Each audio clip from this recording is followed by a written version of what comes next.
Star प्रवाह वाहिनीवरील वचन दिले तू मला या मालिकेतून घराघरात पोहोचलेली अभिनेत्री अनुष्का सरकटे आणि लोकप्रिय अभिनेता निखिल चव्हाण लवकरच विवाह बंधनात अडकणार आहेत। त्यांच्या लग्नाची गोड बातमी सध्या चाहत्यांमध्ये चर्चेचा विषय ठरली आहे। लग्नविधींना सुरुवात करत सर्वप्रथम अनुष्का आणि निखिल यांच्या लग्नाची सुपारी फोडण्याचा कार्यक्रम पार पडलाय। त्यानंतर आता त्यांच्या केळवणाचा सोहळाही मोठ्या उत्साहात आणि थाटामाटात साजरा करण्यात आलाय। या खास प्रसंगासाठी सुंदर सजावट करण्यात आली आहे। यावेळी अनुष्का आणि निखिल यांची एंट्री होताच उपस्थितांच्या नजरा त्यांच्यावर खिळल्या, तर केळवणातील त्यांचा साधा पण आकर्षक लुक सर्वांचं लक्ष वेधून घेत होता। या सोहळ्याला मराठी मनोरंजन क्षेत्रातील अनेक मान्यवरांनी हजेरी लावली होती।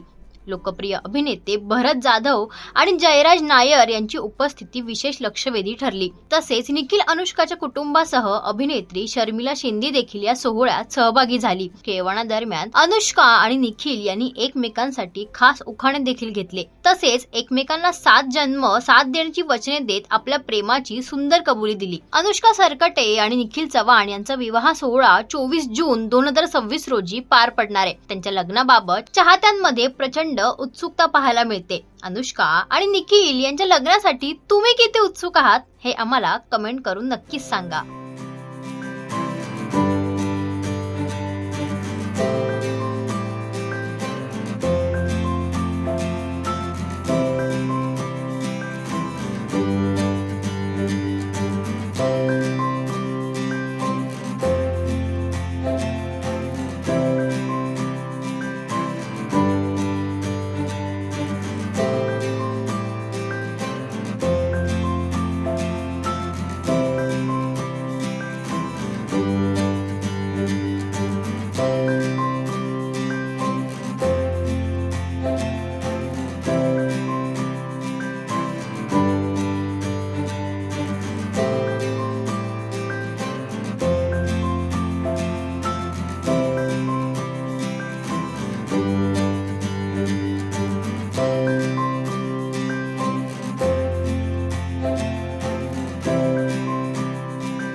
मराठी मनोरंजन सृष्टीमधील मालिका, चित्रपट, नाटक तसेच कलाकारांबद्दलच्या नवीन अपडेट्स जाणून घेण्यासाठी नक्की सबस्क्राईब करा इट्स मज्जा मराठी या आपल्या नवीन यूट्यूब चॅनलला।